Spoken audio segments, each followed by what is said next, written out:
3 kilometers southeast of this German lighthouse lies the abbey of a frontier castle, now deep under a sandbank laid by the centuries of storm surge that have reshaped the North Sea coastline.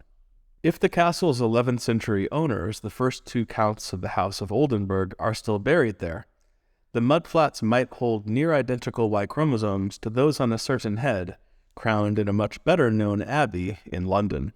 Although King Charles III has kept the house name Windsor, traditionally speaking, his accession means that the House of Oldenburg now holds the British and other Commonwealth thrones.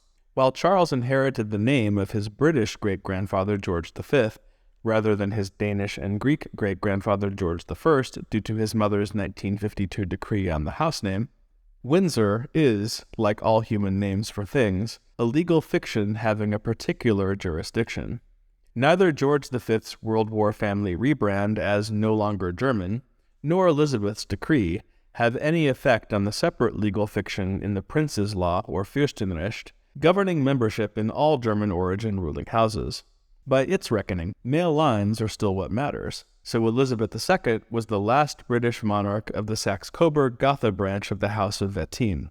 Charles remains a scion of the Glücksburg cadet branch of Oldenburg, which is expected to be on the throne until its yet unborn final queen, probably called Elizabeth III, passes it to a child belonging to their father's male line. In patrilineal parallel, the queen was also biologically incapable of passing on the Windsor Y chromosomal DNA carried by the four next most recent British kings. Thanks to a dedicated Australian genealogist's unsuccessful quest to prove his grandfather was an illegitimate son of George V, we now have high-resolution knowledge of the Windsor's haplotype. Specifically, Little and MacDonald's tests of Swiss and Canadian private citizens called Coburg and von Eppinghoven match precisely, giving a near 100% probability that the two lines of germ and somatic cells that led to them diverged after 1750 in the testes of their most recent on-paper ancestor, Francis, Duke of Saxe-Coburg-Saalfeld. One line going through his son Leopold, elected King of the Belgians, and his illegitimate son, the other through Albert, Prince Consort of the UK, and his and Queen Victoria's descendants who ruled Saxe-Coburg and Gotha as part of the German Empire in the final years before the abolition of both. Anyone directly on the triangulated line is certain to belong to this specific 1,000-year-old cluster within haplogroup RU106. So far known to be shared only between the tested Saxe-Coburgs and 9 British and Irish families of no known royal ancestry. There are 3 explanations for these families. 1, they are descended from some unrecorded early House of Wettin noble who settled in Britain, MacDonald's own thesis. 2, MacDonald's late date for their divergence could be off somewhat, and their common ancestor is a man with both continental Saxon and Anglo-Saxon descendants. Or 3, someone in the recorded Wettin line above Francis was actually fathered by someone else, perhaps by one of the many Scottish mercenaries during one of the constant wars of disunited Germany. Outside the triangle, whether an individual will actually match depends on whether there are any non-paternity events of that kind. We'll explore that concept in detail when we return to the Oldenburgs, but for now, understand that a Saxe-Coburg individual, like the last Tsar-turned-Prime Minister of Bulgaria, will match the triangulated line if and only if the path from them to a sure individual contains no secret adoptions or unexpected biological fathers, whether through traditional means or for 20th and 21st century conceptions, sperm donation. Now, the Windsor kings themselves are pretty certain. There's absolutely no indication of this kind of victorious secret. We have nowhere near that level of confidence, though, that Charles III matches his closest DNA triangulated patrilineal relative. His 8th cousin 5 times removed, Nicholas I of Russia, is separated from Charles by 23 conceptions, through their most recent common ancestor, Frederick I, King of Denmark and Norway. Incidentally, asynchronous holdings of Denmark possessions, Norway, the UK, Canada, the Russian Empire including Alaska, and Sweden, are enough that all land on Earth north of Nemerseta, Lithuania, and a lot south of it, has had an Oldenburg head of state. That detailed history is in an upcoming companion video. This one is on how we find out whether those rulers are a genetic patrilineage as well. We know Nicholas I of Russia's haplotype because we can triangulate through 3 of his sons, due to matching tests of 5 living Romanovs, the body of Alexander III, and a blood stain on a shirt worn by the future Nicholas II when almost assassinated in Japan. The goal of all these tests was identification of remains outside Yekaterinburg, suspected to belong to the last emperor in Cesarevich. While the 30-year-long controversy surrounding why the Russian Orthodox Church and State haven't fully accepted researchers' conclusions that they do match is interesting, that story both deserves its own video and doesn't change the fact that the other 7 tests are sufficient to bring the Romanovs' known haplotype to the conception of Nicholas I in 1795. There are 2 issues, though. First, its low resolution. While the Saxe-Coburg haplotype identified by MacDonald and Little is specific enough to distinguish its own unique markers, the published data from the Romanov tests doesn't allow an answer much more specific than R1b, a haplotype which could be 18,000 years old and includes over half the population of Western Europe, including subclades like the Saxe-Coburgs. If the earliest attested Oldenburgs on the medieval Saxon-Frisian frontier actually are the source of the Romanov haplotype, their R1b status is as shocking as them being Catholics without indoor plumbing. Why wouldn't the Romanovs be Oldenburgs, if that's what the records say? That R1b designation is the reason some people think that the Romanovs' best-known paternity controversy doesn't actually create our second issue. There's no reason to suspect Nicholas I's father wasn't Paul I, but Paul's only other potential living male line descendants are the possible illegitimate descendants of Alexander I. They could be tested, or, if the vanquisher of Napoleon really did fake his own death to retire as a hermit as penance for allowing his father's assassination, the body of that hermit, Fyodor Kuzmich of Tomsk. But the only DNA that would really solve the mystery would involve an investigation neither Russian church nor state will be interested in, exhuming both Peter and Paul from Peter and Paul Cathedral in St. Petersburg. That's because the cause of uncertainty is that Paul's mother, Catherine the Great, seems to have claimed that her husband, Peter III, born Charles Peter Ulrich of Holstein-Gottorp, wasn't Paul's biological father, but rather Count Sergei Saltykov. Peter III's Gottorp line, like Charles III's Glücksburg line, is a cadet branch descended from the Oldenburg kings of Denmark and the earlier counts of Oldenburg, and R1b would make sense, as it's quite dominant in northern Germany and less so in Russia. However, 6% of Russians are R1b, not 0. It's higher around the historic center of Muscovy. And in any case, the Saltykovi are a branch of the Morozovi, descended from 13th century boyar Mikhail Prushanin, whose name betrays an origin in Old Prussia, at about 13% R1b. It's a bigger stretch, but Catherine the Great's Russia also included the R1b supermajority in Bashkortostan, and sons of Pushkin's ancestor Abram Petrovich Ganibal, who may have been from Logon-Birni in the 80% R1b region of northern Cameroon in Central Africa. R1b alone does not mean Western European. Now, I do happen to suspect that Paul was Peter's genetic son. Catherine was one of the only royal women in history with a motivation to claim a legitimate child was illegitimate. She became Empress of Russia by overthrowing her husband, not by inheritance, and needed to insist that all that mattered was that the heir descend from her. Catherine seems to have disliked Paul for the same reasons she disliked Peter, and until Paul proved capable of fathering a child with a mistress, Catherine had been ready to divert the succession from Paul to her son by Count Arlof. Paul's son, incidentally, went missing in a Royal Navy shipwreck in the Caribbean, and if he didn't die, may have become that hermit in Tomsk who had suspicious skill in Western languages.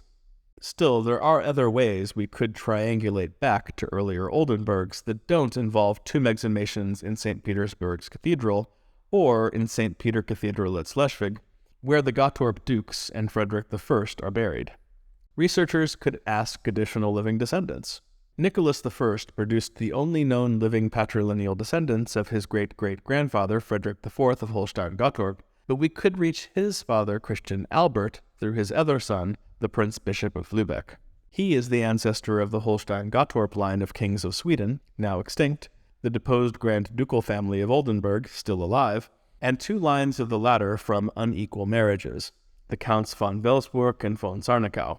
Despite their title-derived surnames, they hold no titles, and are precisely the type of private citizen who had no concerns about eliminating the Windsor-Saxe-Coburg haplotype. If we want to get a better answer than R1b, they hold the easiest evidence in their cells. Note, though, that while a perfect match between descendants of Frederick IV and Christian August would all but settle Paul I's paternity in Peter III's favor, a non-match would not prove the opposite, as the incident or incidents of non-paternity could be anywhere between Nicholas I and the earliest triangulated individual in the Lübeck line, the earliest possible being Peter I of Oldenburg, 8 conceptions away from Nicholas. Because of the potential of genetic genealogy tests to show non-paternity, we are unlikely to get any testers from the currently ruling Glücksburg branches. None of the 3 thrones currently held by the line would be threatened by such information. The legal principle, in all cases, is the father is he to whom marriage points. And in any case, Charles III inherited from his mother. Margrethe II of Denmark doesn't have a Y chromosome to test, and many Norwegians already suspect the current king's father Olav V was conceived by sperm donation and do not care, in part because that's not Norwegians' way, and in part because the Act of the Storting electing his father Håkon VII as king of newly independent Norway in 1905 specifically designated Olav as his heir. Still, why stir up controversy or create publicly available data that could be used against the dynasty later, when there is a hidden illegitimate child, an actual case of non-paternity, or even major public interest in a contrived one? That's specifically an issue only for the British line, the only one whose final Oldenburg monarch, following Denmark's Margrethe and Norway's Ingrid Alexandra, has probably not yet been born. Removing male preference from the order of succession has hastened the arrival of that heir, but the 3 or more kings who precede her presumably will continue to have no interest in publishing their Y chromosome. Yes, it's true that Charles's father, Prince Philip, actually already did contribute DNA to the identification of the Romanovs. However, as it was 1993, the only kind of test available was for mitochondrial DNA, inherited in the mother's line and therefore irrelevant to patrilineal dynasties. The Duke of Edinburgh's contribution matched perfectly Empress Alexandra's and the children. He was probably so keen to test in the first place because the maternal grandmother who had raised him was Alex's older sister, who had also essentially raised her since their own mother's death in a family diphtheria infection. So Philip was helping identify a great-aunt/sister. Incidentally, they inherited that haplogroup H haplotype from Queen Victoria, who was part of perhaps the most significant matrilineage in European royal history, discussed by useful charts as the House of Garcinda. The fact that Philip also should have matched Nicholas II patrilineally was not considered important. Gill, in 1993, did not have access to Y chromosomal methods, and later researchers like Rogayev had much closer Y chromosomal relatives of Nicholas to test. Their goal was identification of the Ekaterinburg remains, not determining the detailed genetic history of the entire House of Oldenburg. Fortunately, we don't need actual royals to test in order to get back to Frederick I's 1471 conception.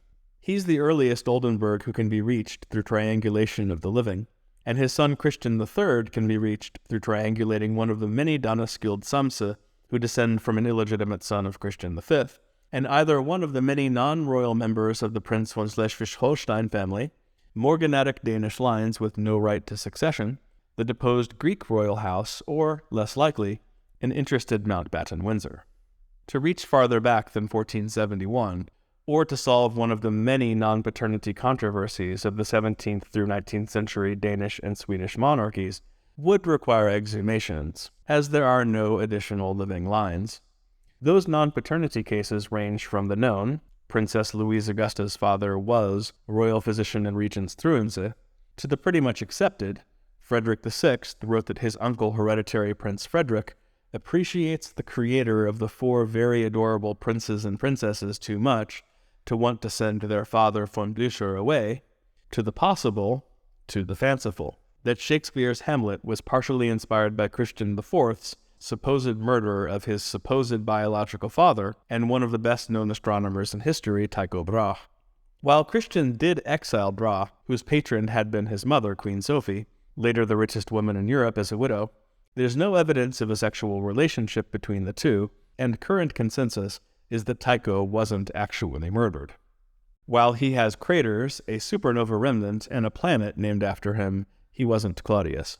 Finding out non-paternity of kings in a now-extinct royal branch is only of very specialized historical interest, and probably would not be worth opening tombs over. But the earliest origins of the dynasty with the most extensive land and sea holdings in history just might. So let's conclude by seeing how far back we might be able to study this line.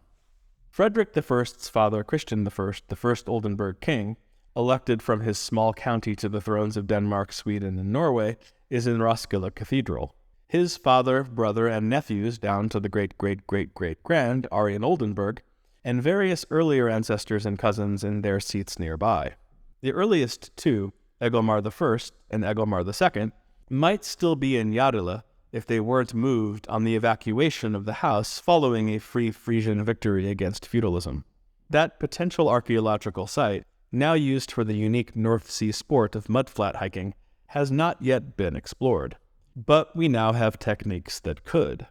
Researchers at Max Planck Institute in Leipzig, Lanzhou in Vienna, have recently developed SEDA DNA techniques that have more than doubled the number of Denisovan individuals found in the original archaic human site in the Altai Mountains, and identified more in another site on the Tibetan Plateau. These involve sampling the sediment itself, parallel to the technique now used to sample the biodiversity of the seafloor. It would be interesting to pass along the idea to those in the field to try a site of historical interest that's only 2% the age of Denisova Cave. What could they find there? The reason we don't know Egilmar I's father is because any records of his name do not survive. It's reasonable to assume, though, that he was already from a hereditary noble family when in Fiefde's account, as commoners were not elevated like that. Egilmar's wife Richenza may have claimed her husband was a descendant of Widukind, the Saxon resistance leader defeated by Charlemagne and forcibly baptized by his church. We have no idea whether that claim was patrilineal or true.